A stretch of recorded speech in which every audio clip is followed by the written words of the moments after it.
In this interview, we are talking about incorporating spiritual readings into therapy. Okay. Greetings. How are you today?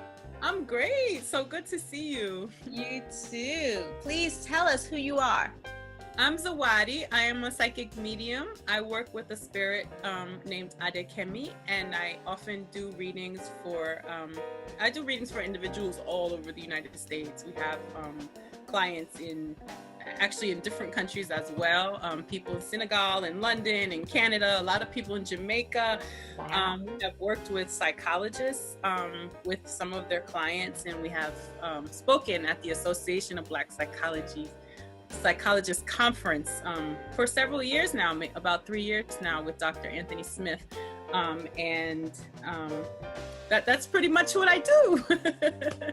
So before I ask you more about readings and we talk about incorporating your type of reading into therapy, I wanted to get your definition of spirit. How do you define spirit? I define spirit through my own personal experience with spirit. I believe that spirit in its entity is a life force, an energy that is the source of life for all of us. And so in my own experience, I define spirit as being God, that God is a life force, an energy that is undefined. At the same time, I believe that spirit manifests into a number of different forms, which encompasses not only the physical reality that we experience on a daily basis, but also encompasses the spiritual reality, which is a manifestation of spirit and can take the form of ancestors or angels or even sometimes negative entities, deities. And I believe that all of that are different manifestations of the life force that is God, that is spirit, that shows up in many different ways in our human experience. Thank you. How did you start doing readings? How did you get into doing this? That is a long story. So I have always been someone who interacts with nature and with spirituality. From the time I was young, I was often seeing spirit entities. I was communicating with caterpillars. I was seeing rainbows where people didn't see them.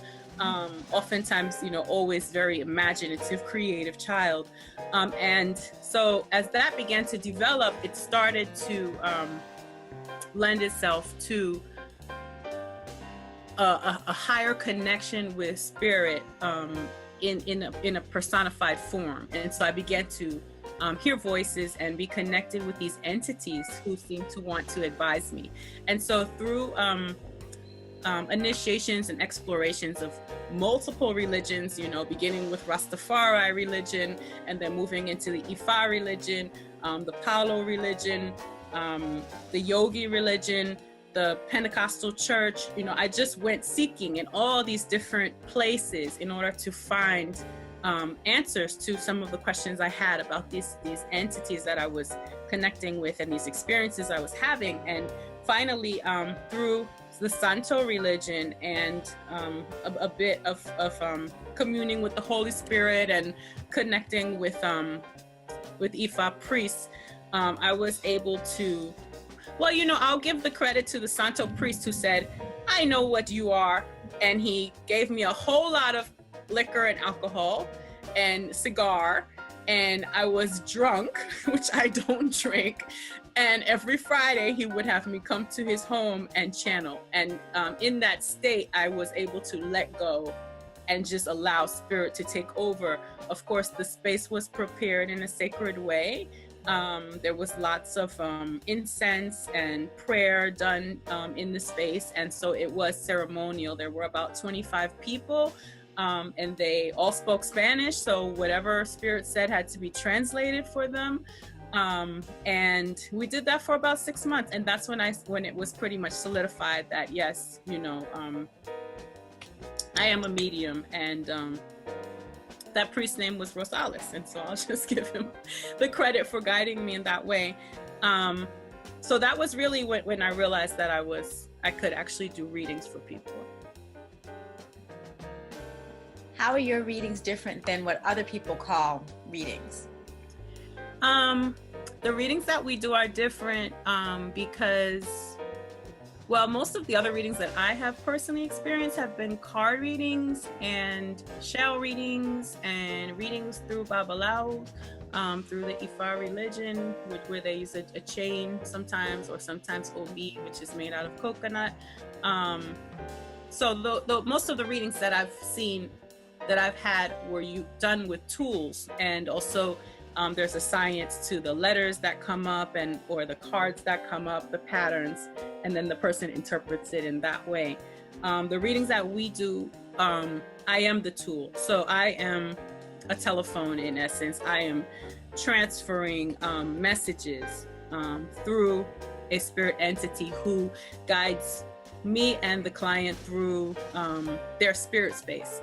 And what the entity Adekemi that I'm working with, what he does is he connects with the person's ancestors, or with whatever guides are willing to speak with him in their space.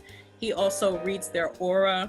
He'll read the energy around them, and he often talks about tapping into a spiritual internet, which is a flow of energy that is available to everyone in the world. And so oftentimes, everyone can read something, everyone can tap in and channel through what Adekemi refers to as the spiritual internet. And so I think the readings that we do are slightly different, because it's an hour and a half long conversation where a spirit is sort of surveying your whole spiritual environment and telling you what he sees, and then interpreting that and getting messages that he then has to relay to you. So it's a very it's a combination of things happening there, and it's a cooperative effort, because ultimately your spiritual development, your connection to your ancestors and to your own energy will enhance or prevent the reading from being successful. So to me, it's a very different methodology. Definitely. What types of information? You've told us basically where Adekemi gets the information from, but what kinds of information does Adekemi provide for somebody that's coming for a reading? So I guess I should say too, out of respect, Adekemi is a person who says who has passed away, and we traced him back to the Bantu Empire about 2000 BC, and he talks about the Bantu migrating from central around Nigeria area, Cameroon, down to southern Africa. He says that is an identity that he is using. It's one that he has lived before, but that we are all fluid spirits. And so, of course, he's had many identities, but he's chosen that one to use so that he can advise people on this earth, because he's concerned about the cultural disconnects and the spiritual afflictions and some of the suffering that's going on in this society. He wants to be of help. So the information that Adekemi often shares with people, as I'm told, because actually when I do the readings, I go into trance, and so I cannot always hear everything. But what I'm told from the clients when they come back is that he talks about past life experiences. He talks about a lot of emotional information. So he can sometimes delve into someone's childhood and locate the experience or the trauma or the emotional habit that is now affecting their current life. For more information about readings, please visit Higher Assistance, HIGHERASSISTANCE.com. And for more information about Dr. Aku, please visit draku, DRAKHU.com.